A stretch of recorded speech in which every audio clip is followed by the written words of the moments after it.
Capítulo 19. O juízo final.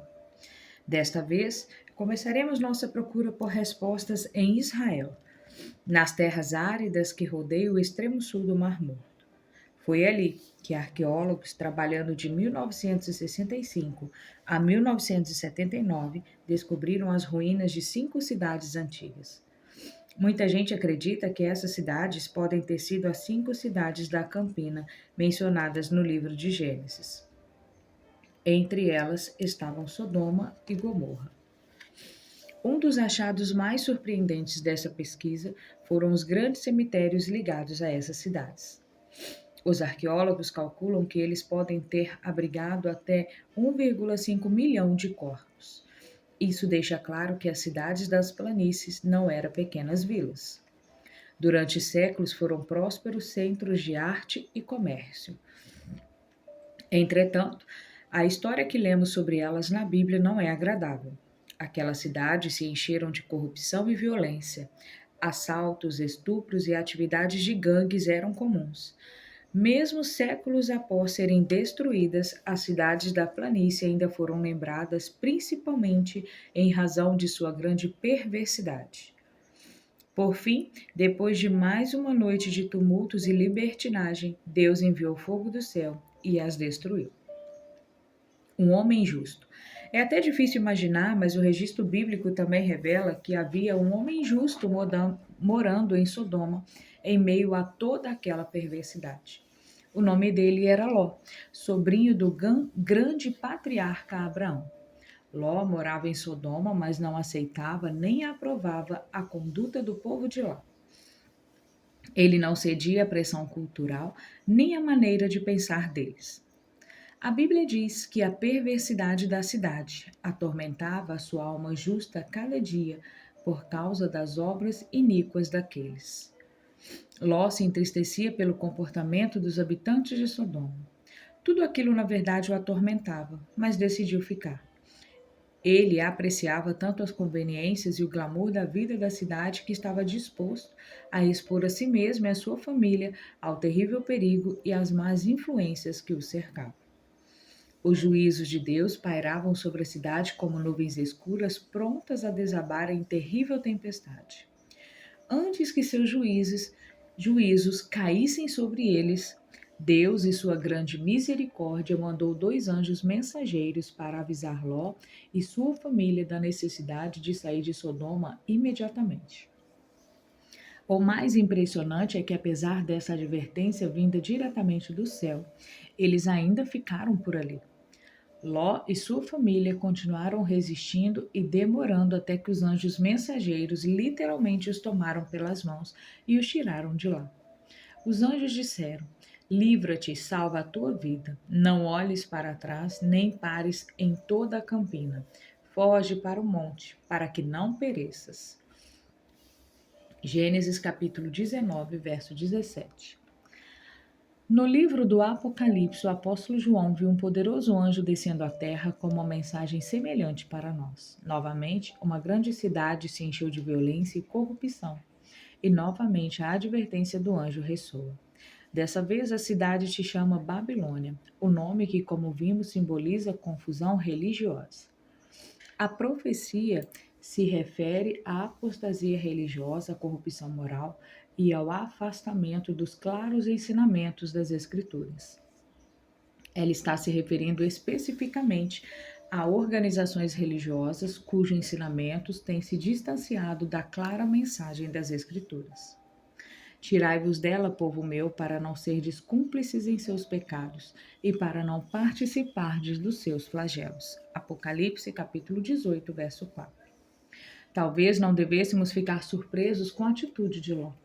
Talvez devêssemos pensar 2 vezes antes de lhe apontar o dedo, pois está acontecendo outra vez. Muitas pessoas hoje têm uma atitude semelhante. Elas não concordam com o que está acontecendo em sua igreja.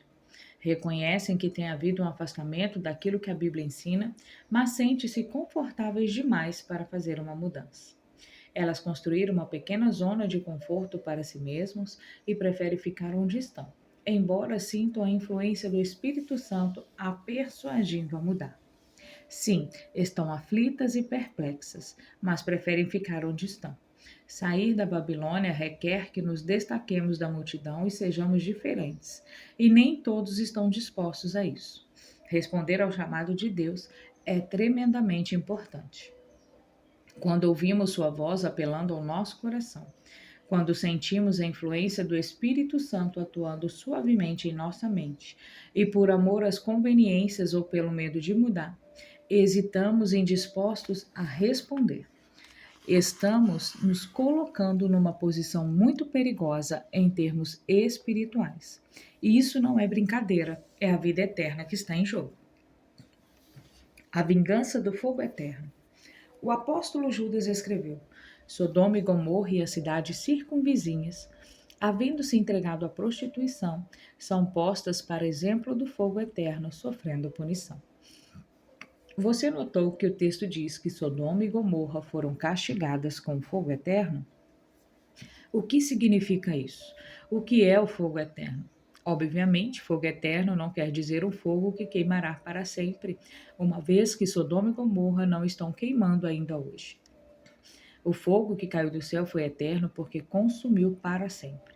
Quando ele se apagou, já não restava mais nada. As cidades jamais seriam reconstruídas. Às vezes, as pessoas perguntam: a Bíblia não ensina que o fogo do inferno queimará para sempre? Os efeitos do fogo são eternos, mas não o próprio fogo. Essa é precisamente a interpretação que encontramos no texto que segue, onde vemos que, reduzindo a cinzas a cidade de Sodoma e Gomorra, ordenou as ruínas completa, tendo-a posto como exemplo e quantos venham a viver impiamente, segundo a Pedro capítulo 2, verso 6.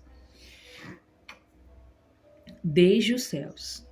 O relato de Gênesis diz que o Senhor fez chover enxofre e fogo do Senhor desde os céus sobre Sodoma e Gomorra. Gênesis capítulo 19, verso 24. A profecia do livro do Apocalipse usa exatamente as mesmas palavras para descrever o castigo final dos ímpios. Ela diz que de Deus desceu fogo do céu e os devorou. Apocalipse capítulo 20, verso 9. Note que este fogo também desceu de Deus desde os céus. Portanto, o inferno não é um local gigantesco ardendo no centro da terra. O fogo eterno, conforme a Bíblia ensina, terá como efeito eliminar o pecado e suas terríveis consequências de uma vez por todas. Um dia, o universo será novamente purificado. Deus porá fim ao pecado e aos pecadores. Os que rejeitam seu amor e desprezam sua misericórdia serão destruídos. A Bíblia é muito clara: o Deus de amor não manterá pecadores sofrendo no inferno. O salmista Davi descreve a destruição do ímpio da seguinte maneira: os ímpios, no entanto, perecerão, e os inimigos do Senhor serão como o viço das pastagens, serão aniquilados e se desfarão em fumaça. Salmos capítulo 37, verso 20. O profeta Malaquias ecoa as palavras de Davi: pois eis que vem o dia e arde como fornalha. Todos os soberbos e todos os que cometem perversidade serão como restolho. O dia que vem os abrasará, diz o Senhor dos Exércitos, de sorte que não lhes deixará nem raiz, nem ramo. Malaquias capítulo 4, verso 1. Continuando, o profeta não deixa dúvida sobre o destino final dos ímpios. Pisarei os perversos, porque se farão cinzas debaixo das plantas de vossos pés. Naquele dia que prepararei, diz o Senhor dos Exércitos. Malaquias capítulo 4, verso 3. A vida deles terá fim, mas Deus não os continuará nem os atormentará por toda a eternidade. Eles rejeitaram os requerimentos de Cristo, voltaram as costas para a sua graça. Não aceitaram a salvação que ele lhes ofereceu gratuitamente. Suas escolhas e seus atos fizeram com que eles se tornassem inadequados para a convivência no céu. Nosso amoroso Senhor queria salvá-los, mas ele não violaria o poder de escolha deles. Essas pessoas se retiraram de sua presença e o resultado é a morte eterna. A vida eterna está em Cristo. Ficar sem Cristo é ficar sem vida, é perecer. Deus faz tudo o que pode para salvar todas as pessoas.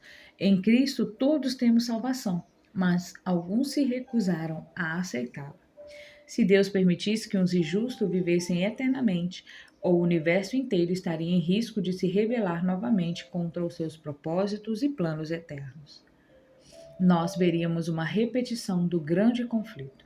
O pecado e a morte outra vez reinariam no universo. Por isso, o nosso Salvador faz a única coisa que um Deus misericordioso, justo e amoroso faria. Ele honra as escolhas que os ímpios fizeram e serão como se nunca tivessem sido. Obadias 16. Eles sofrerão castigo eterno, mas não serão castigados eternamente. É um castigo que nunca terá de ser repetido. Não que o castigo dure para sempre, são os seus efeitos que duram para sempre. O fogo de Deus desce do céu e os devora. A vida eterna está em jogo.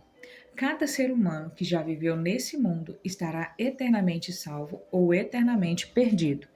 Ou eles finalmente viverão no céu como Cristo, ou serão consumidos no lago de fogo.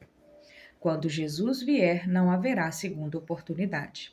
E por que haveria? Cada dia que vivemos, nosso amoroso Senhor nos dá uma chance de aceitar sua graciosa oferta de salvação. Não precisamos de uma segunda oportunidade, pois Ele já nos deu milhares de oportunidades nesta vida. A maneira como respondemos à voz do Espírito, as graciosas oportunidades que Ele nos dá e a salvação eterna que Ele já nos garantiu na cruz do Calvário determinarão nosso destino eterno. E a segunda vinda? A segunda vinda de Cristo faz parte de uma sequência de eventos que irá culminar em um novo céu e uma nova terra. Vamos ver como esses eventos são descritos na Bíblia. 1. Jesus voltará nas nuvens do céu. Porquanto o Senhor mesmo, dada a sua palavra de ordem, ouvida a voz do arcanjo e ressoada a trombeta de Deus, descerá dos céus. 1 Tessalonicenses, capítulo 4, verso 16. A segunda vinda não ocorrerá de maneira serena em um lugar qualquer. Todos vão ver este evento glorioso. A terra tremerá. Os céus serão iluminados pela glória de Deus. Todo olho verá. Então os olhos dos cegos serão abertos, para que o vejam, e os ouvidos dos surdos se abrirão. 2. Os mortos em Cristo ressuscitarão. 1 Tessalonicenses, capítulo 4, verso 16. Os justos que morreram sairão de suas sepulturas, não com o mesmo corpo mortal e corrompido, mas glorioso e imortal. Porque é necessário que este corpo corruptível se revista da incorruptibilidade e que o corpo mortal se revista da imortalidade. 1 Coríntios, capítulo 15, verso 53. 3. Depois nós, os vivos, os que ficarmos, seremos arrebatados juntamente com eles entre nuvens para o encontro do Senhor nos ares. 1 Tessalonicenses, capítulo 4, verso 17. Nem todos dormiremos, diz Paulo. Ele está se referindo ao sono da morte, naturalmente. Nem todos morrerão.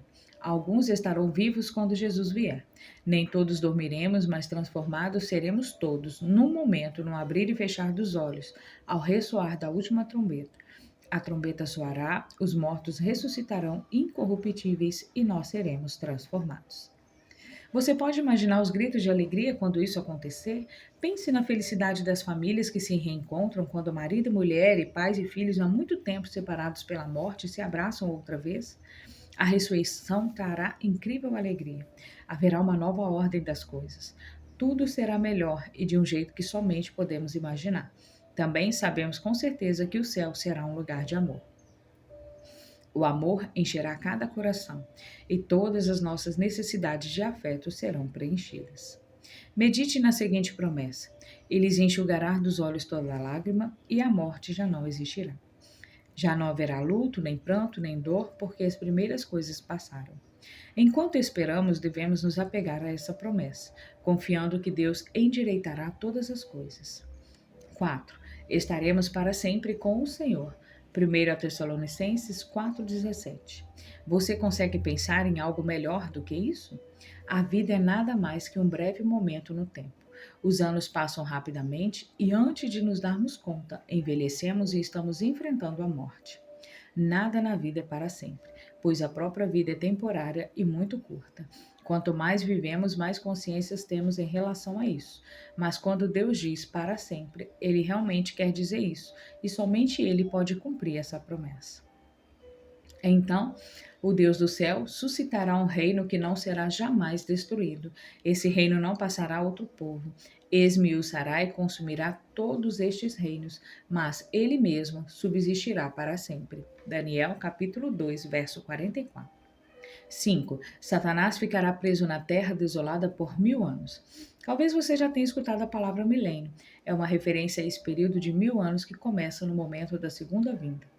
Em latim, mille significa 1000 e anis, anos, milênio. Portanto, é apenas outra maneira de dizer 1000 anos. A palavra em si não é mencionada na Bíblia, mas a ideia está lá. O capítulo 20 de Apocalipse revela que ocorrerá com o inimigo de Deus após a segunda vinda de Cristo. Então vi descer do céu um anjo, tinha na mão a chave do abismo e uma grande corrente. Ele segurou o dragão, a antiga serpente, que é o diabo, Satanás, e o prendeu por 1000 anos. Apocalipse, capítulo 20, verso 1 e 2. Em 2 Pedro 2, capítulo 4, lemos que Satanás e seus anjos foram lançados em abismo de trevas. Na realidade, a corrente que prenderá Satanás durante o milênio será uma corrente de circunstâncias. Quais são as circunstâncias que o prenderão? Seus seguidores humanos estarão todos mortos. Os que ainda estiverem vivos no momento da segunda vida serão destruídos pelo brilho e pela glória de Deus. Os que morrerem antes disso permanecerão nas sepulturas. Os seguidores de Jesus estarão todos com ele no céu. Isso significa que não haverá ninguém na terra para Satanás tentar ou enganar. Nesse tempo, a terra estará desolada. As cidades terão sido destruídas pelo retorno do nosso Senhor. Nada restará sobre a terra, exceto Satanás e seus anjos. Portanto, ele estará acorrentado pelas circunstâncias. 6. O povo de Deus no céu estará ocupado com a tarefa de julgar. Vi também tronos, e nestes sentarão-se aqueles aos quais foi dada a autoridade de julgar. Apocalipse, capítulo 20, verso 4. Não sabeis que os anjos hão de julgar o mundo? Não sabeis que havemos de julgar os próprios anjos? Os santos são o povo de Deus, os salvos. Durante esse período de 1000 anos, eles saberão e entenderão como Deus guiou seu povo ao longo da história. Embora a vida às vezes injusta, Deus é sempre justo. No juízo, ele corrigirá tudo o que há de errado e explicará como esteve ao nosso lado para nos sustentar e apoiar em cada circunstância. Nós entendemos também que os que estarão perdidos não se perderam por causa de algum decreto arbitrário da parte de Deus, mas por terem preferido rejeitar sua salvação. Como eu disse, haverá alegria quando Jesus vier outra vez, mas também haverá perguntas. O que aconteceu com o pastor fulano? Como é possível que ele não esteja no céu? Poderíamos até ser tentados a duvidar da justiça e misericórdia de Deus. Durante o milênio, o livro de registro do céu será aberto para que todos os vejam. Cada dúvida e cada pergunta serão respondidas. As misericordiosa divina e seu tratamento justo ficarão claros. Quando esse período chegar ao fim, todos os seres humanos se unirão em um imenso coro. Justo e verdadeiro são os teus caminhos, ó Rei das Nações. Apocalipse, capítulo 15, verso 3. 7. Ao terminarem os 1000 anos, os ímpios mortos retornarão à vida. Os restantes dos mortos não reviveram até que se completarem os 1000 anos. Os mortos em Cristo serão ressuscitados na ocasião da segunda vinda, e com os santos vivos serão levados aos céus. O restante dos mortos, mencionado no verso, são os que não se salvaram. Estes serão trazidos de volta à vida ao término dos 1000 anos. Jesus falou de duas ressurreições, a ressurreição da vida e a ressurreição da condenação. A ressurreição da vida é que ocorre no começo dos 1000 anos, quando os mortos em Cristo ressuscitarão primeiro. A Bíblia a chama de primeira ressurreição, dizendo: Bem-aventurado santo é aquele que tem parte na primeira ressurreição. Apocalipse, capítulo 20, verso 6. A segunda ressurreição ocorre no fim dos 1000 anos. É o que Jesus chamou de ressurreição da condenação. 8. A cidade santa desce à terra com o povo de Deus. Vi também a cidade santa, a nova Jerusalém, que descia do céu, da parte de Deus, ataviada como noiva adornada para o seu esposo. Então ouvi grande voz vinda do trono, dizendo: Eis o tabernáculo de Deus com os homens. Deus habitará com eles serão povos de Deus. Apocalipse capítulo 21, verso 2 e 3. 9. Satanás fará a última tentativa de salvar sua causa. Quando os seguidores de Satanás forem ressuscitados no fim do milênio, ele será solto da sua prisão e sairá a seduzir as nações que há nos quatro cantos da terra. Do seu lado estarão milhões e milhões de pessoas, e ele lhes dirá que ainda podem vencer. A Bíblia descreve a cena da última rebelião. Marcharão então pela superfície da terra e sitiarão o acampamento dos santos e a cidade querida. Apocalipse capítulo 20, verso 9. 10. Desceu, porém, fogo do céu e os consumiu. Apocalipse 20, verso 9. Esse é o fogo eterno, preparado para o diabo e seus anjos. Esse é o fogo que purificará a terra. A terra e as obras que nela há se queimarão. 11. Deus fará nova todas as coisas. Apocalipse 21, verso 5. João escreveu: Vi no céu e na nova terra, pois o primeiro céu e a primeira terra passaram. É um eco da profecia dada por meio do profeta Isaías. Pois, eis que eu crio novos céus e nova terra, e não haverá lembrança das coisas passadas. Jamais haverá memória delas. Isaías capítulo 65, verso 17. E há a profecia de Daniel: mas nos dias destes reis, o Deus do céu suscitará um reino que não será jamais destruído. Este reino não passará a outro povo, mas ele mesmo subsistirá para sempre. Daniel capítulo 2, verso 44. Já não haverá nem doença, nem morte. As guerras e as preocupações terão fim. A violência e a ganância serão coisas do passado. Todo o universo será uma sinfonia de louvor. Todas as coisas criadas declararão: justos e verdadeiros são os teus caminhos, ó Rei das nações. Dois grupos. Quando Jesus voltar, haverá somente dois grupos. Muitos hoje tentam ficar em cima do muro. De alguma forma, essas pessoas sentem-se atraídas às coisas de Deus, mas não estão realmente dispostas a abandonar seus pecados. Parecem pessoas boas e respeitáveis, mas vivem uma vida centralizada em si mesmas. Elas resistem a se entregar totalmente ao governo de Jesus Cristo. Esse é um erro fatal. Estar quase salvo é estar totalmente perdido. Milhões estão enganando a si mesmo, achando que em algum momento no futuro poderão dar meia volta e ser salvo. Entre a multidão de perdidos haverá multidões que conheceram a verdade e nelas creram. O Espírito Santo falou ao coração deles. Como rei Agripa, eles quase foram persuadidos, mas acabaram hesitando e finalmente resistiram ao último apelo. Naquele dia, eles verão a cidade santa, descendo dos céus, vinda de Deus. Ouvirão os lindos cânticos dos remidos e dirão: passou a época da colheita, acabou o verão, e não estamos salvos.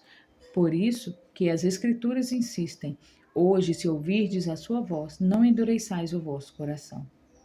Eis agora o tempo sobremodo oportuno, eis agora o dia da salvação. Nesse exato momento, enquanto lê estas páginas, se você ainda não fez uma entrega total a Cristo, o Espírito Santo está suplicando que o faça. Nunca houve um momento melhor do que agora. Nunca houve um lugar melhor do que este onde você está.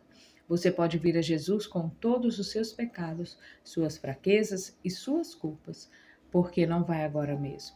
Jesus disse: vinde a mim, todos os que estáis cansados e sobrecarregados, e eu vos aliviarei.